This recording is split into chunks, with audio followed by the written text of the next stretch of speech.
Back to Bansal academy YouTube channel. आपको पता ही है जैसा कि ये हमारी सीरीज चल रही है मास्टर कैडर और लेक्चर कैडर के प्रीवियस ईयर पेपर्स के सॉल्यूशन की। ये वीडियो फॉलो अप है कौन सा वीडियो का? लेक्चर कैडर की 2016 के केमिस्ट्री पेपर के सॉल्यूशन का। ओके, क्वेश्चन नंबर 10 तक जो है हमने ऑलरेडी सॉल्व कर लिया था। आज हम क्वेश्चन नंबर 11 से शुरू करेंगे, बट फिर भी मैं क्वेश्चन नंबर 10 को एक बार रिपीट करना चाहती हूँ बिकॉज पिछले अपने वीडियो के क्वेश्चन नंबर 10 के जो एक्सप्लेनेशन था उससे मैं सेटिस्फाइड नहीं हूँ। तो ठीक है, पहले एक बार क्वेश्चन नंबर 10 देख लेते हैं। क्वेश्चन नंबर 10 में इन्होंने बोला था, क्वेश्चन नंबर 10 में एग्जामिनर ने क्या पूछा था आपको, that this is the equation. Okay, आपको 2 moles of C6H6 I guess उसके साथ उसको हीट किया है उन्होंने 15 O2 के मॉलिक्यूल्स की प्रेजेंस में। 12 CO2 गैसियस मॉलिक्यूल बाहर निकल गए और 6 वाटर के मॉलिक्यूल जो है लिक्विड फॉर्म में बाहर निकले हैं। ठीक है, उन्होंने बोला था difference between heats of reaction at constant pressure and constant volume. ये चीज जो टर्म है ये मैंने आपको ठीक से पिछले वीडियो में एक्सप्लेन नहीं किया था, तो हम इस वीडियो में इसको एक्सप्लेन करने जा रहे हैं। देखिए, heats of reaction at constant pressure, इसको हम कहते हैं हीट डेल्टा H, ये ऐसे P यहाँ पे नीचे होता है। P मतलब प्रेशर कांस्टेंट है। कांस्टेंट वॉल्यूम ये क्या होती है हमारी? Change in internal energy. Okay, जो इंटरनल एनर्जी होती है बेसिकली उसमें वॉल्यूम कांस्टेंट रहता है। ओके, और जो हमारी हीट ऑफ रिएक्शन होती है उसको हम डेल्टा HP जिसको बोलते हैं, उसमें प्रेशर कांस्टेंट रहता है। तो उन्होंने कहता है कि heat of reaction at constant pressure उसको हम डेल्टा H बोलते हैं, एट कांस्टेंट वॉल्यूम वाली को हम डेल्टा U बोलते हैं। तो delta H minus delta U जो होती है वो डेल्टा NG/RT के बराबर होती है। ये हमारा क्वेश्चन था। ये सब मैंने आपको बता दिया था कि आपको कैसे निकालना है, पर डेल्टा H और डेल्टा U जो है ये टर्मिनोलॉजी ऐसे यूज करनी है। ठीक है, तो हम फिर से हमारे क्वेश्चन नंबर 11 से शुरू करते हैं। क्वेश्चन नंबर 11 में उन्होंने बोला है, क्वेश्चन नंबर 11 इज हियर। उन्होंने बोला है दैट इक्विलिब्रियम कांस्टेंट Kc को इक्विलिब्रियम कांस्टेंट है is 16। Equilibrium constant at a certain temperature, equilibrium constant जो है वो 16 है फॉर द फॉलोइंग रिएक्शन, इस रिएक्शन के लिए। ठीक है, आपको रिएक्शन क्या दिया हुआ है? आपको रिएक्शन दिया हुआ है SO2 प्लस NO2। देखिए, इनको उन्होंने पहले ही मेंशन कर रखा और कि वो उन्होंने गैसियस फॉर्म में दिए हुए। किस फॉर्म में दिए हुए हैं? उन्होंने गैसियस फॉर्म में पहले ही दिए हुए हैं। उन्होंने बोला कि ये सारी चीजें आपकी रिएक्ट कर रही हैं किस फॉर्म में, कितने मोल्स में? आपका जो है 1 मोल हर एक का लिया हुआ है। देखिए, नॉर्मली जब हम रिएक्शन ऐसे लिखते हैं तो नॉर्मली वो हमें आपको जो है लिख के देते हैं कि आपका जो भी रिएक्टेंट और प्रोडक्ट हैं वो रिएक्ट कर रहे हैं, आपके प्रोडक्ट बन रहे हैं। शुरू में हम मोस्टली जो है वो लेके चलते होते हैं कि आपका जो रिएक्टेंट हैं वो तो मान लो कोई सर्टेन कंसंट्रेशन जो भी उन्होंने टर्मिनोलॉजी दी हुई है वो है ही, बट रिएक्टेंट्स को हम नॉर्मली 0 लेके चलते हो, तो उसके बेसिस पे इक्विलिब्रियम कांस्टेंट को जो है कैलकुलेट करते हैं। बट यहाँ पर उन्होंने पहले ही बोल दिया कि ये भी 1 मोल पड़ा है, ये भी 1 मोल पड़ा है, ये भी 1 मोल पड़ा है, ये भी 1 मोल पड़ा है। ठीक है, इक्विलिब्रियम पे नॉर्मली हम ऐसे लेके चलते हैं कि ये मान लो इसकी कंसेंट्रेशन C थी, इसकी कंसेंट्रेशन C थी, इनकी 0 थी। जब इक्विलिब्रियम अटेन हुआ ये कुछ ना कुछ बन गए होंगे, C अल्फा, और ये जो है आपका C माइनस C अल्फा पीछे बच गए होंगे, ये इतना बन गए होंगे। ऐसे नॉर्मली हम लेके चलते हैं, बट उन्होंने बोला कि नहीं, हम आपको पहले ही बता रहे हैं कि आपके जो भी रिएक्टेंट्स और प्रोडक्ट्स है इक्विलिब्रियम पे सब बराबर हो चुके हैं। ठीक है, ओके डन। ठीक है, और 1 लीटर का आपका कंटेनर है, आपको बताना है the equilibrium concentration of NO। Equilibrium पे NO की कंसंट्रेशन क्या होगी? ठीक है, तो अब शुरू की कंसंट्रेशन इन्होंने सबकी ही क्या दे दी है? आपकी 1 दे दी है। ठीक है, देखिए इसको कैसे सॉल्व करेंगे। ओके, यहाँ कर लेते हैं। देखिए, उन्होंने बोला SO2 प्लस NO2। जब ऐसी स्टेज आ रही होती है ना वीडियो में, तो आप लोग जो है वीडियो को फास्ट करके देख सकते हैं।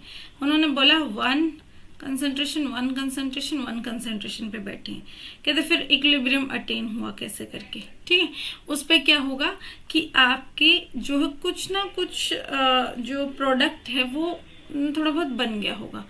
हम मान लेते हैं कि वो जो प्रोडक्ट बना वो अल्फा बना, ठीक है, इसमें कुछ अल्फा की बढ़ोतरी हुई, तो इसमें भी अल्फा इतना ही ऑब्वियसली इंक्रीमेंट आएगा, ठीक है। आप बता अल्फा क्या होता है, डिग्री ऑफ डिसोसिएशन होता है नॉर्मली जो है आपका, लेकिन यहाँ पर डिग्री ऑफ फॉर्मेशन, क्योंकि फॉर्मेशन SO3NO का हो रहा है ना, कि इतना और बन गया। अब अगर इतना SO3 बन गया तो NO इतना ही घटा होगा, SO2 इतना ही घटा होगा, है ना। इक्विलिब्रियम कांस्टेंट कैसे निकालते हैं कि इक्विलिब्रियम पे multiplication of concentration of your product, यानी कि 1 plus alpha 1 plus alpha raise divide by जितना भी आपका रिएक्टेंट का equilibrium 1 minus alpha into 1 minus alpha, इतना है, ठीक है। के उन्होंने ऑलरेडी 16 आपको मेंशन किया हुआ है, ठीक है। तो ये क्या ऊपर क्या हो गया 1 प्लस अल्फा का square divide by 1 minus alpha का स्क्वायर, ये किसके बराबर दिया हुआ आपको 16 के बराबर दिया हुआ है, ठीक है। थोड़ा सा यहाँ से इरेज कर लेते हैं, यहाँ पे जो है वो थोड़ी सी जगह बना लेते हैं। देखिए अब क्या है आपका 16 बराबर आ गया है 1 प्लस अल्फा की square divide by 1 minus alpha का स्क्वायर। आप देखिए अब मेरे को एक बात बताइए कि आप इसको कैसे सॉल्व कर सकते हैं। पहले तो दोनों ही ऊपर भी स्क्वायर है और नीचे भी स्क्वायर है, तो पूरे टोटल का स्क्वायर मान लेते हैं। ये मैथमेटिक्स है, ये केमिस्ट्री नहीं है ना स्टूडेंट, ये आपको पता ही होगा इतने तो, ठीक है। इसको हम थोड़ा, ठीक है, बिना टाइम वेस्ट किए थोड़ा जल्दी जल्दी करने की कोशिश करते हैं। देखिए मैं इसको ऐसे लिख सकती हूँ 1 plus alpha divide by 1 minus alpha raise to power 2 is equal to 16।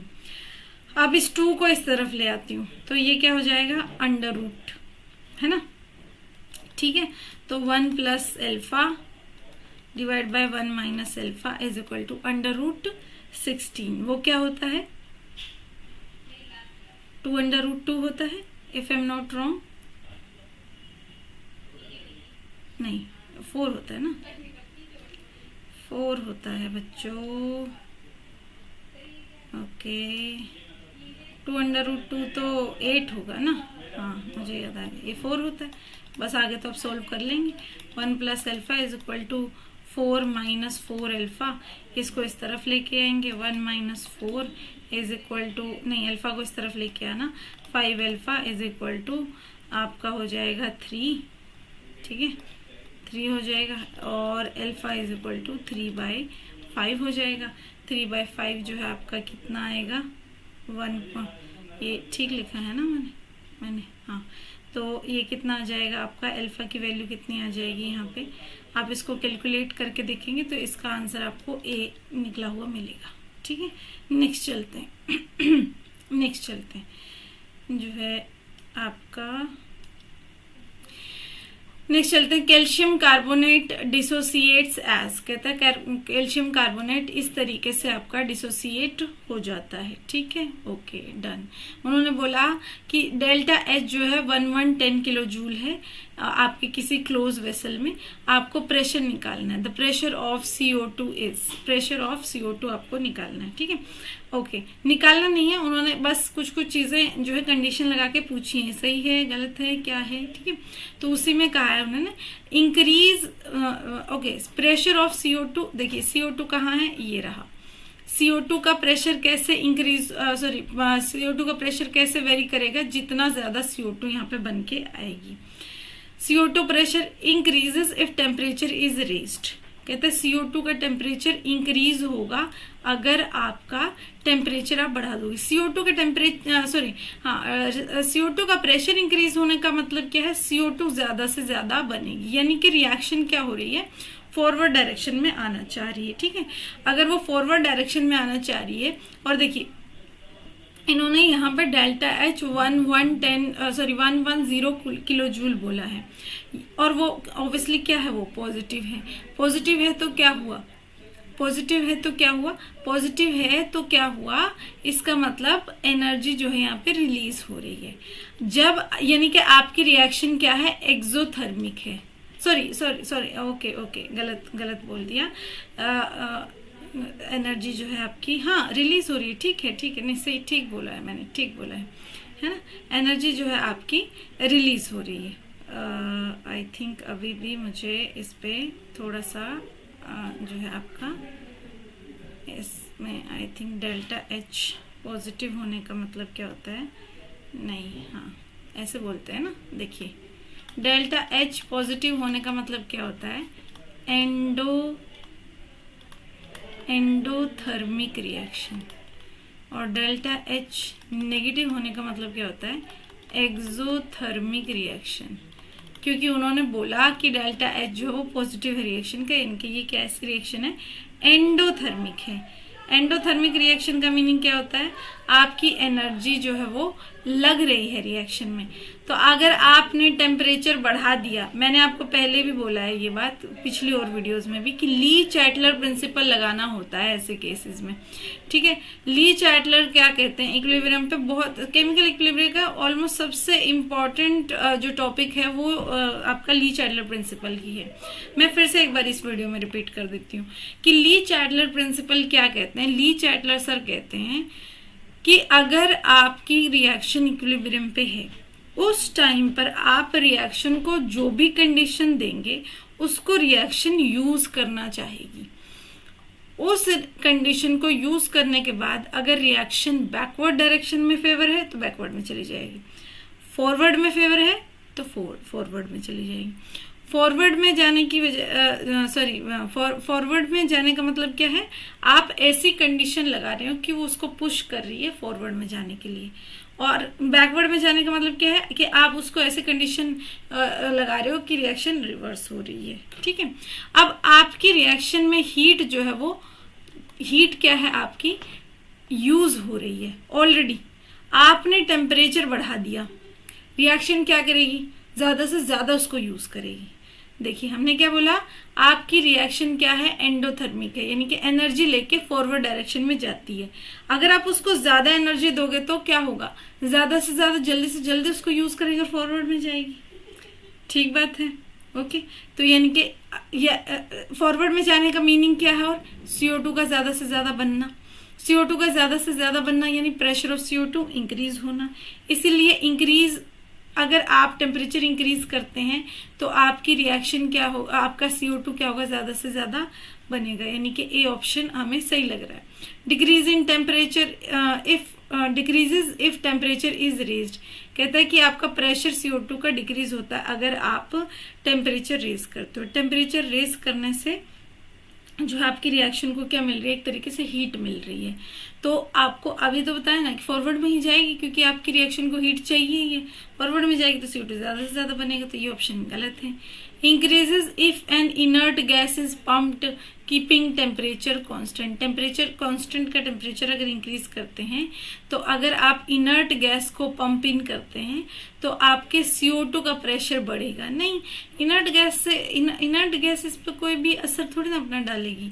Increase on adding a catalyst, आपके CO2 का जो प्रेशर है वो इंक्रीज हो जाएगा कैटलिस्ट के डालने पे। वो तो डिपेंड करता है कि आप कैटलिस्ट कैसा डाल रहे हो, है ना, पॉजिटिव कैटलिस्ट डाल रहे हो, नेगेटिव कैटलिस्ट डाल रहे हो, ठीक है। तो मुझे लगता है कि आपका जो ऑप्शन नंबर ए है वो एकदम सही है कि इंक्रीज होगी टेम्परेचर के इंक्रीज करने से, ठीक है। चलिए आगे चलते हैं। तो क्वेश्चन नंबर 13 देखते हैं। फॉर द फॉलोइंग रिएक्शन, ये कहता है कि रिएक्शन है, ये N2 है, ये H2 से कंबाइन कर रहा है और NH3 बना रहा है, ठीक है। तो देखिए आपको पता है KP बाय KC, KP और KC में रिलेशन पूछा है, KP by KC is equal to किसके बराबर होता है, RT raise to power delta NG, change in number of moles, ठीक है। तो कि आपको डेल्टा NG निकालना है बेसिकली, बाकी सारी चीजें तो ठीक है। देखिए KP is equal to KC, KP is equal to KC into RT raise to power -1, या क्या आपको पता करना है। ये तो हो ही नहीं सकता, RT नहीं है ना उसमें, ठीक है। हाँ, पर ऐसा हो सकता है कि जैसे मान लो डेल्टा NG अगर 0 आ जाए तो ये हो सकता है ना, लेकिन यहाँ पे तो हमें दिख रहा है, देखिए 1 मोल N2 मिला 3 मोल H2 से, आपको मिले 2 मोल NH3 के। 2 मोल NH3 के अगर मिले तो आपको क्या लग रहा है, यहाँ पे 4 टोटल जो है मोल्स थे और यहाँ पर 2 टोटल मोल है प्रोडक्ट साइड में, तो डिक्रीज हो गए हैं। 4 पहले से थे, अब 2 हैं, तो कितने डिक्रीज हुए हैं, -2 आएगा। डेल्टा Ng क्या होता है आपका, number of moles of your products minus number of moles of your reactants, किसके बराबर आएगा, -2 के। -2 यहाँ पे रखोगे, RT⁻², ठीक है। ओके, कोई ऑप्शन है ऐसा, डी रहा, ठीक है। नेक्स्ट चलते हैं, क्वेश्चन नंबर 14 की तरफ चलते हैं। For the following reaction N2 and H2 equilibrium में है आपके, एक सेकेंड रुकिए, N2 और H2 कंबाइन किए 2NH3 बनाया। The value of equilibrium constant depends on, जो आपका इक्विलिब्रियम कांस्टेंट है उसकी वैल्यू किस बात पे डिपेंड करती है, ठीक है। देखिए इसमें तो क्वेश्चन में सोचने वाली बात ही नहीं है, ये हमेशा के लिए अपने पास रख लीजिए कि कोई भी इक्विलिब्रियम कांस्टेंट है किसी भी तरीके का, वो सिर्फ टेम्परेचर पे डिपेंड करता है। इट डजंट, हालांकि देखिए आयनिक प्रोडक्ट ऑफ वाटर जो होती है, देखिए ionic product of water H2O plus H2O, ये आपका देता है आपको H3O positive plus OH negative.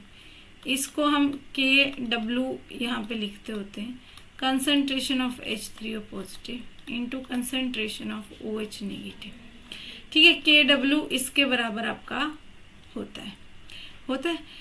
इसको बोला जाता है कि इंडिपेंडेंट ऑफ टेम्परेचर होता है, बट ऐसा नहीं होता है।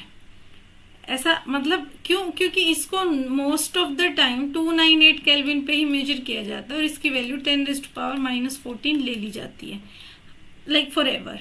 But this is not true, इसकी वैल्यू भी टेम्परेचर के साथ जो है वो बढ़ती है। तो Kp इसी तरीके से जितने भी इक्विलिब्रियम कांस्टेंट होते हैं वो कोई भी आपका टेम्परेचर पर ही डिपेंड करता है बस। और यहाँ पे आपके ऑप्शंस में सिर्फ टेम्परेचर का कोई भी ऑप्शन नहीं दिया हुआ, तो none of these is the answer. Okay, next चलते हैं। A piece of copper is added to an aqueous solution of FeCl3। देखिए बहुत ही, ये इलेक्ट्रोकेमिस्ट्री का क्वेश्चन है ना। इलेक्ट्रोकेमिस्ट्री में क्या होता है, आपको एक इलेक्ट्रोकेमिकल सीरीज दी जाती है, उस सीरीज में आपको बताया जाता है कि किस बेसिस पे आप ये पता कर सकते हो कि कौन किसको रिड्यूस कर सकता है, ऑक्सीडाइज कर सकता है। उस ही सीरीज में बच्चों देखिए, मैं थोड़ा सा इसको एक्सप्लेन कर देते हैं, आंसर तो बहुत ही सिंपल है इसका, ठीक है। देखिए उस सीरीज में क्या बोला गया आपको, देखिए ऐसे ऐसे ऐसे बनी होती है वो एक सीरीज की, यहाँ पे आयंस लगे होते हैं आपके, यहाँ पे जैसे मेटल लिख लेते हैं, आयन लगा होगा, उस पे इलेक्ट्रॉन देते हैं, यहाँ पे मेटल बनाते हैं वो, ठीक है। और यहाँ पर जो है आपकी पूरी एक जो है वैल्यूज की पूरी एक लिस्ट दी होती है।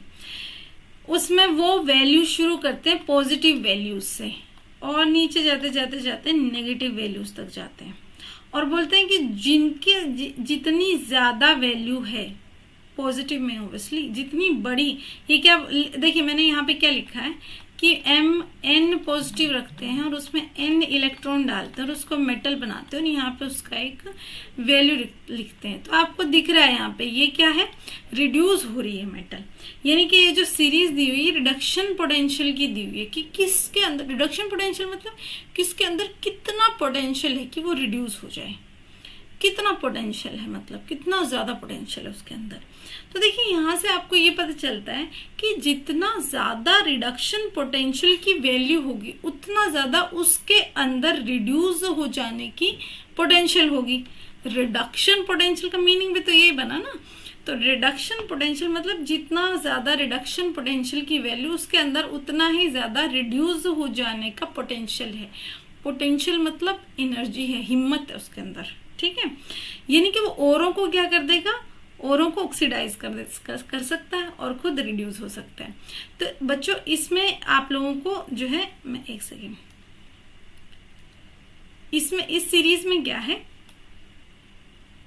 जितना ज्यादा पॉजिटिव वैल्यू, पॉजिटिव या जितना देखिए पॉजिटिव कह लो या कुछ भी कह लो, बट दो अगर नेगेटिव वैल्यू दी होंगी तो फिर आप इसमें कंफ्यूज हो जाएंगे। तो आपको ये समझना है इसमें, इसलिए ये याद रखना है कि जितना ज्यादा आपके रिडक्शन पोटेंशियल की वैल्यू होगी उतना ही ज्यादा उसमें पोटेंशियल है रिड्यूस हो जाने का, ठीक है।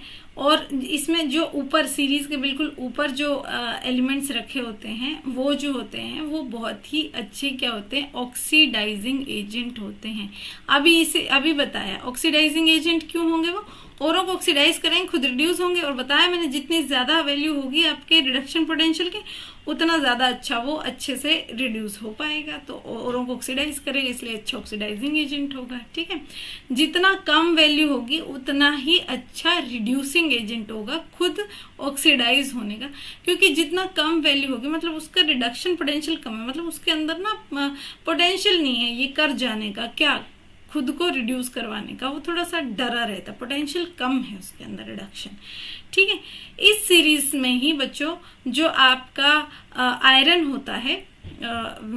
होता है वो नीचे होता है और कॉपर जो होता है वो ऊपर होता है, ठीक है। तो उसका रिडक्शन पोटेंशियल ज्यादा है आयरन से, यानी कि वो ज्यादा रिड्यूस होने की क्षमता रखता है, रिड्यूस होने की उसकी ज्यादा इच्छा है। आपने कॉपर को डुबो दिया किसमें, FeCl3 में, FeCl3 में। हमने बोला कॉपर का रिडक्शन पोटेंशियल ज्यादा होता है, आयरन का कम होता है। कॉपर का रिडक्शन पोटेंशियल ज्यादा मतलब वो रिड्यूस होने का जो है, कार्बन को कॉपर को अगर आयरन के आसपास रख दोगे तो कॉपर कहेगा कि कहीं पे भी रखो मुझे, बट मेरा रिडक्शन पोटेंशियल आयरन से ज्यादा है, तो सीधी सी बात है मैं तो जो है वो रिड्यूस होना पसंद करूंगा। और रिड्यूस वो पहले से जीरो ऑक्सीडेशन स्टेट में है बच्चों, इससे ज्यादा रिड्यूस क्या ही होगा, मेटल्स इलेक्ट्रॉन तो दूसरी मेटल से लेगी नहीं। और अगर मान लो ले भी ले, लेकिन आयरन तो ऑलरेडी किस स्टेट में, Fe3 पॉजिटिव स्टेट में है ऑलरेडी, वो क्यों देगा इलेक्ट्रॉन, है ना, अब थोड़ी ना देगा, ठीक है। तो इससे ज्यादा वो ऑक्सीडाइज नहीं हो सकता। उसने बोला कि देख भाई अपने में इतना ज्यादा वो नहीं, हिम्मत नहीं कि 3 इलेक्ट्रॉन देने के बाद भी और भी इलेक्ट्रॉन में दे दूं तुमको, तो इसलिए कुछ भी नहीं होगा। यानी कि ऑप्शंस देखते हैं, iron will be precipitated from solution, no. Iron precipitate होने का मीनिंग क्या है बच्चों, Fe3 पॉजिटिव इलेक्ट्रॉन ले लेता और Fe बनाता, किससे इलेक्ट्रॉन लेता, बट कॉपर से ही लेता। कॉपर से हमने बोला कि कॉपर का रिडक्शन पोटेंशियल ज्यादा है, उसका ज्यादा जो है वो रहता है उसके अंदर पोटेंशियल रिड्यूस होने का आयरन के कंपैरिजन में। तो ऑब्वियसली आयरन में इतनी हिम्मत कहाँ कि कॉपर से इलेक्ट्रॉन मांग सके। No iron will be precipitated, yes ये ट्रू है। Copper will not dissolve in the solution, ये copper will not dissolve in the solution, हाँ ये भी ठीक है, ओके। नन ऑफ दीज, इनमें से नन ऑफ दीज तो हो नहीं सकता, तो इसके ऑप्शंस तो कुछ मुझे गड़बड़ाए हुए से लग रहे हैं। तो इन्होंने पूछा कि copper will not dissolve in solution, ये भी सच है। तो हमारा आंसर इनमें से क्या कर सकते हैं, तो चलिए सबसे परफेक्ट आंसर हमें यही लग रहा है, no iron will be precipitated from the solution, ठीक है। तो हम इसका बी आंसर लगा के चलेंगे, ठीक है। यहाँ पे इनको ना, यहाँ पे ये ऐसे लिखना चाहिए था इस ऑप्शन के लिए, copper will dissolve in the solution which is not true, है ना। फिर ये आपका एकदम सही ये वाला ऑप्शन ठीक से लग जाता। चलिए, कोलार्शिस लॉ इज रिलेटेड टू, उन्होंने बोला कि कोलार्श लॉ किससे रिलेटेड है, ये पूछा है उन्होंने। देखिए आपका जो कोलार्श लॉ है वो बेसिकली क्या बताता है, आपके इनफाइनाइट डाइल्यूशन पे बताता है इक्विवेलेंट कंडक्टेंस। क्या बताता है बच्चों, इक्विवेलेंट कंडक्टेंस बताता होता है ना। इक्विवेलेंट कंडक्टेंस क्या होती है कि बेसिकली कोलार्श लॉ क्या कहता है बच्चों, कोलार्श बेसिकली कहते हैं कि जो आपके जितने भी जो है आपके कोई भी मतलब आयंस हैं, आपने आयंस उठाए, आपने आयंस को जो है वो बहुत सारा उसमें पानी डाल दिया, ठीक है, उसमें बहुत सारा पानी डाल दिया तो क्या होता है, पानी डालने से आपके जो आयन मतलब सॉल्ट होते हैं वो पूरे तरीके से क्या हो जाते हैं, डिसॉल्व हो जाते हैं। तो डिसॉल्व मतलब पूरी तरीके से डिसोसिएट हो जाते हैं, ठीक है। तो आपको जो भी मतलब आपको सॉल्ट दिया जाता है वो आपको इनफाइनाइट डाइल्यूशन पे कंप्लीटली डिसोसिएटेड आयंस देता है, ठीक है। तो डिसोसिएटेड आयंस जब आपको मिलते हैं तो बोलते हैं कि देखिए वैसे तो जो है आपका सॉलिड फॉर्म में जो है आपको मिलेगा नहीं कुछ सच कंडक्टेंस, लेकिन जैसे मान लीजिए आपने उसमें पानी डाला तो थोड़ा सा आयंस फ्री हो जाएंगे, जैसे आपने और भी पानी उसमें डाला तो और भी फ्री हो जाएंगे। और जब आप इनफाइनाइट डाइल्यूशन कर देते हैं तो आपकी कंडक्टेंस हाईएस्ट आती है और बहुत ज्यादा हो जाती है किसी भी सॉल्ट की, इलेक्ट्रोलाइट की बेसिकली बोलते हैं, सॉल्ट वर्ड यहाँ पे यूज नहीं करते हैं, ठीक है। तो कोलाश जो थे उन्होंने बोला कि आपकी जो इनफाइनाइट डाइल्यूशन पे इक्विवेलेंट कंडक्टेंस है किसी की भी सॉल्ट की, मान लीजिए NaCl है, ठीक है, बहुत ही अच्छा इलेक्ट्रोलाइट होता है, कहता है ये इनफाइनाइट डाइल्यूशन पे आप अगर पता करना चाहते हैं कि इसकी इक्विवेलेंट कंडक्टेंस कितनी है तो इंडिविजुअल हर एक आयन की इनफाइनाइट डाइल्यूशन पे जो इक्विवेलेंट कंडक्टेंस है उसको ऐड कर दीजिए, ठीक है, और ये आपका जो है आंसर बन जाएगा, ठीक है। तो इसके साथ ही आपका ए जो है आंसर इसका आ जाएगा। नेक्स्ट चलिए, ionic strength of a solution 0.1 molar KCl, 0.2 molar K2SO4। देखिए आयनिक, ये इलेक्ट्रोकेमिस्ट्री का क्वेश्चन है, ये भी काफी इलेक्ट्रोकेमिस्ट्री के क्वेश्चंस देखने को मिल रहे हैं। आयनिक कंडक्टेंस क्या होता है? 1/2 समेशन ऑफ Mi Zi का स्क्वायर, है ना, ठीक है। Mi क्या है? मोलारिटी आपके आयन की, ठीक है। Zi क्या है? Z क्या है? उस पे चार्ज, ठीक है, ओके। तो यहाँ देखिए आपको जो है 0.1 मोलर KCl दिया हुआ, 0.2 मोलर K2SO4 दिया हुआ है। 0.1 मोलर देखिए KCl, देखिए KCl कैसे टूटेगा आपका, K पॉजिटिव और Cl नेगेटिव, है ना। और अगर आपका ये 0.1 मोलर था तो आपका K पॉजिटिव भी 0.1 निकले होंगे और Cl नेगेटिव भी 0.1 निकले होंगे, ठीक है। K2SO4 की तरफ चलते हैं। K2SO4 में क्या होगा आपका 2K positive plus SO4 2 negative, ठीक है, ओके। तो ये आपका दिया हुआ था 0.2, ठीक है।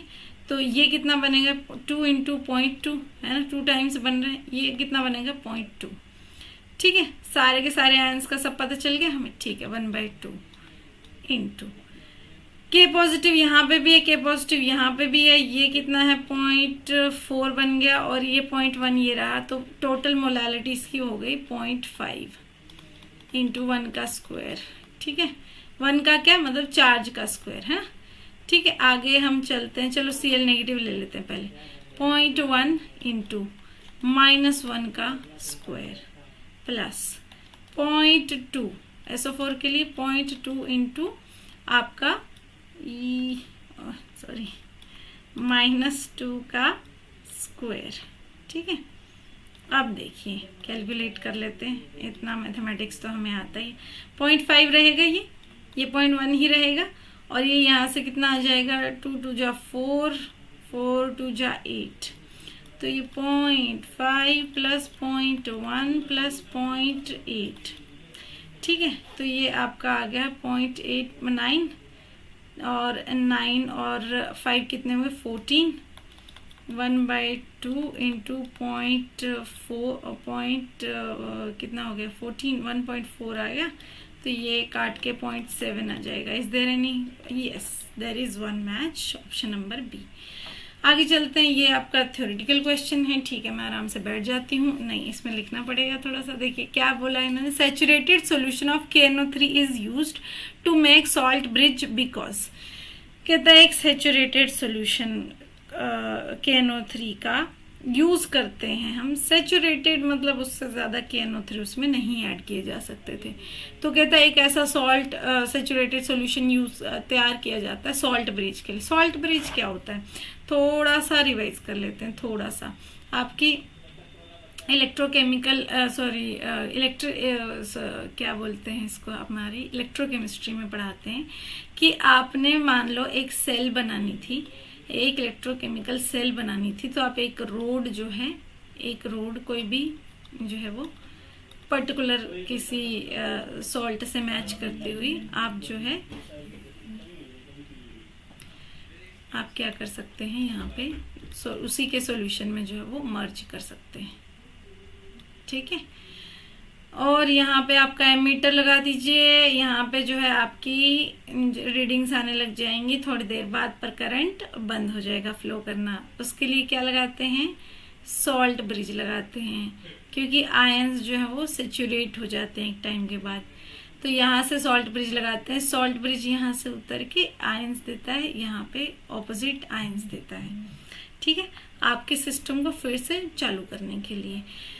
तो यहाँ पे क्या होता है कि आपको यहाँ पे बेसिकली आप क्या करते हो, देखिए यहाँ पे एक्सेस ऑफ मान लेते हैं एक टाइम के लिए, हमने कोई भी नाम नहीं दिया कि एनोड का है कैथोड का है, मान लेते हैं कि यहाँ पे कैथोड है, मान लेते हैं सॉरी यहाँ पे मान लेते हैं कि कैटायंस इकट्ठे हो गए, यहाँ पे मान लेते हैं अनायंस इकट्ठे हो गए एक टाइम के बाद। ठीक है, अनायंस इकट्ठे हो गए, यहाँ पे कैटायंस इकट्ठे हो गए। ठीक है, अनायंस यहाँ पे ऐसे डिपॉजिट हो गए, यहाँ पे कैटायंस इकट्ठे हो गए। तो हमने बोला कि बहुत ही ज्यादा जब वैल्यू हो जाएगी तो आपका करंट पास करना बंद कर जाएगा। तो यहाँ पे हम लगाते होते हैं salt bridge. Salt bridge basically क्या करता है, ऑपोजिट आयंस को यहाँ अंदर जो है एंट्री करवाता है।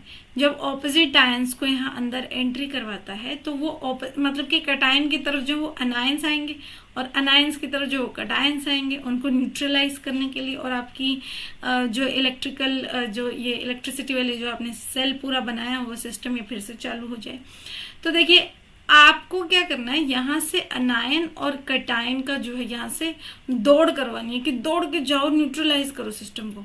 मान लो कैटायन के पास अनायंस जो है पहले पहुंच गए, अगर कैटायंस के पास अनायंस जो है पहले पहुंच गए अगर, तो यहाँ पे तो जो है आपका सिस्टम जो है काम करना शुरू कर देगा और यहाँ पे बंद पड़ा रहेगा। ऐसे में तो क्या होगा, आपको जो है नुकसान हो सकता है, पूरा कुछ ना कुछ यहाँ पे गड़बड़ हो सकती है। ऐसे में आपको ऐसा यहाँ पे सॉल्ट लेना होता है कि कैटायंस और अनायंस इक्वल स्पीड से दौड़े आपके जो है न्यूट्रलाइजेशन प्रोसेस के लिए। ठीक है, तो यहाँ से हमें पता चला बच्चों that velocity of NO3 negative ion should be equal, nearly same होनी चाहिए। ठीक है, ऐसा ऑप्शन आपका डी है। ठीक है, नेक्स्ट चलते हैं। Question number 19, consider the cell, ये सेल लिखी हुई है आपको और स्टैंडर्ड पोटेंशियल भी दे रखे हैं। बताना है, क्या बताना है, reaction will be spontaneous, reaction will be non spontaneous, both of these, none of these. देखिए आपकी कोई भी सेल जो है वो तभी बन सकती है अगर आपका E0 सेल जो वो पॉजिटिव आए। ठीक है, वो क्या आना चाहिए, आपका पॉजिटिव आना चाहिए। देख लेते हैं यहाँ पे पॉजिटिव आ रहा है कि नहीं आ रहा है। देखिए ये इन्होंने सेल रिप्रेजेंटेशन की हुई है, ये इन्होंने सेल रिप्रेजेंटेशन की हुई है, ये इनकी सेल रिप्रेजेंटेशन है। ये आपको दिख रहा है Zn जो Zn2 पॉजिटिव बन रहा है। Zn से Zn2 पॉजिटिव कब बनता है, यानी कि उसका ऑक्सीडेशन हो रहा है, उसका ऑक्सीडेशन हो रहा है, यानी कि वहां ये क्या है, आपका एनोड है। ये क्या है, आपका एनोड पे ऑक्सीडेशन होता है ना आपकी जो है सेल में। चलिए ठीक है, और ये क्या है आपका, यानी कि यहाँ पे देखिए Cu2 पॉजिटिव से Cu जा रहा है, यानी कि रिडक्शन हो रहा है। रिडक्शन कहाँ होता है, कैथोड पर होता है। ठीक है, यहाँ पर जो इन्होंने पोटेंशियल दिए हैं वो ऑलरेडी रिडक्शन पोटेंशियल ही दिए होते हैं। तो ठीक है, तो E0 सेल किसके बराबर हुआ, E0 सेल किसके बराबर होता है बच्चों, E0 cathode minus E0 anode, किसके बराबर होता है, माइनस E0 एनोड। ठीक है, चलिए कैथोड किसके बराबर है आपका, ये रहा कैथोड कौन है, ये जिंक वाला है, तो ये रही आपकी सॉरी उल्टा बोल देना मैंने, कैथोड जो है आपका कॉपर वाली है 0.35 माइनस में, माइनस के पॉइंट, ओके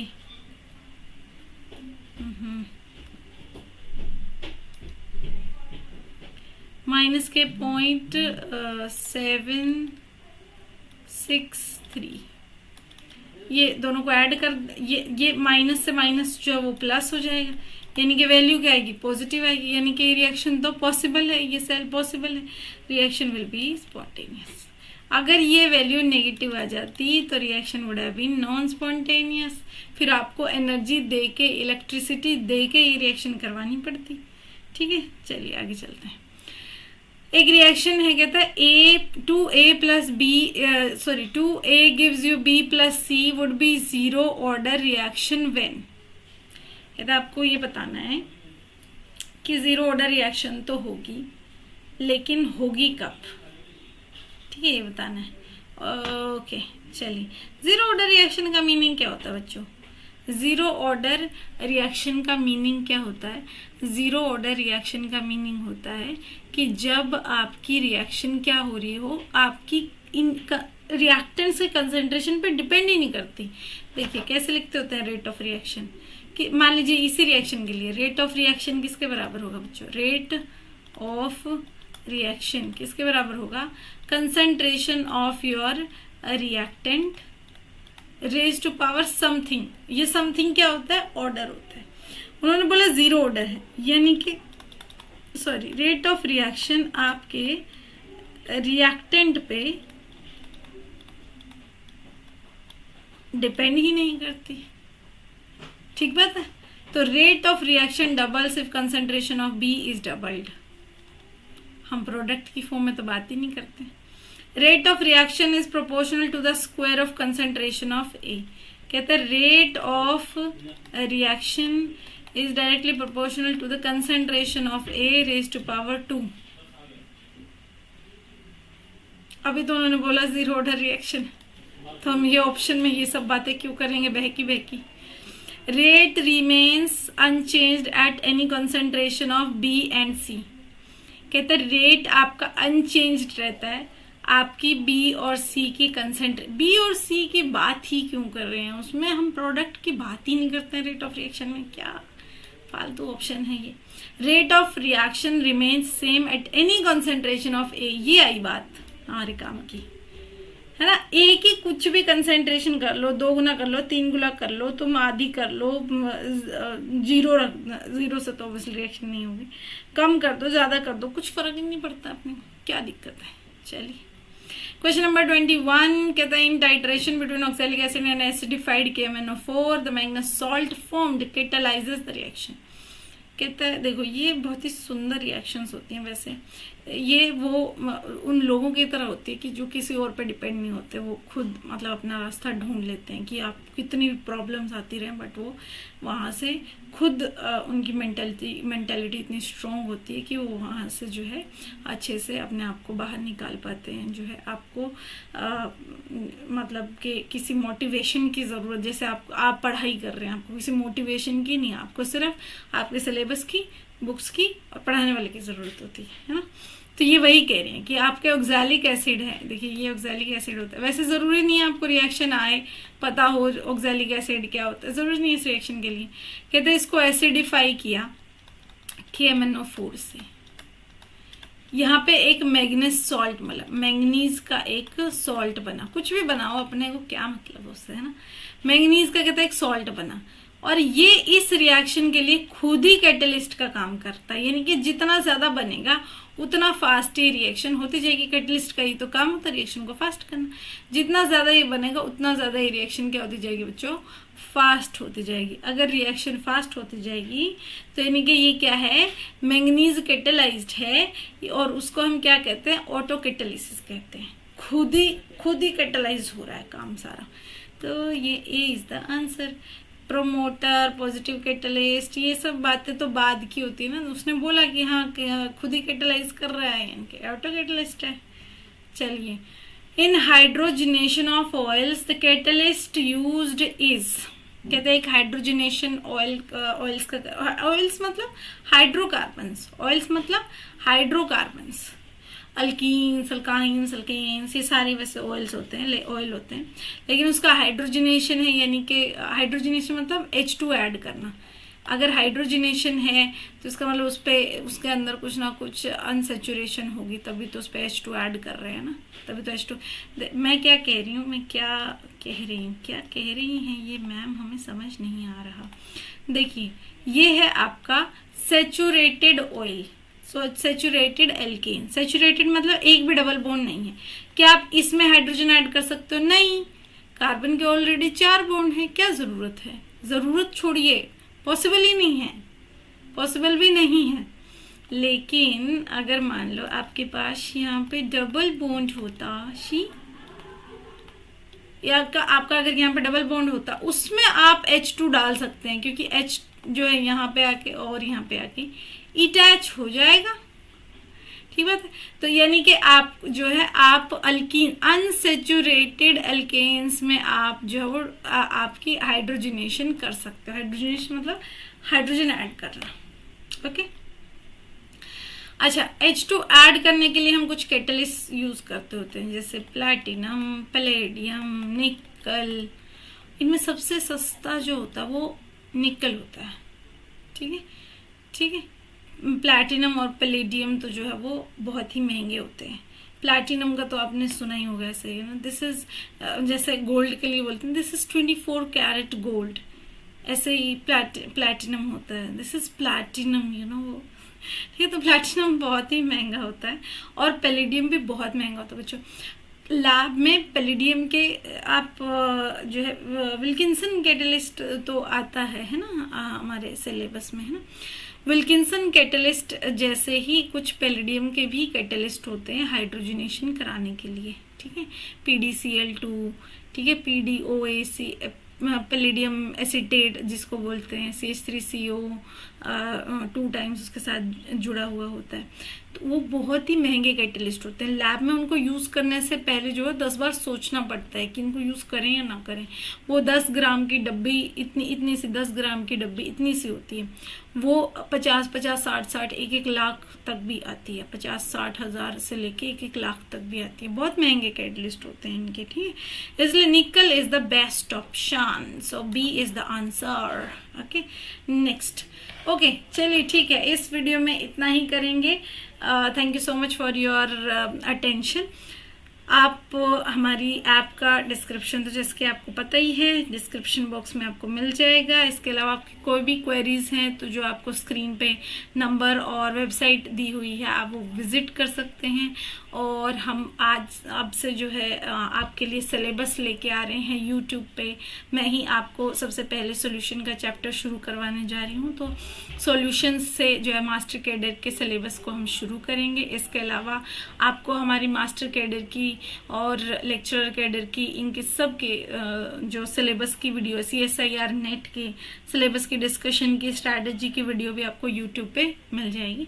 इसके अलावा हमारे सारे एक एक करके जो टॉपिक्स हैं वो मैं आपको कवर करवाने वाली हूँ हमारे इसी चैनल पे।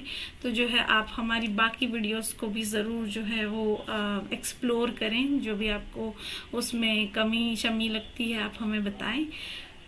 और इससे ज़्यादा क्या ही बोलूँ, मिलते हैं बाकी सारी वीडियोस में। See you in the next video.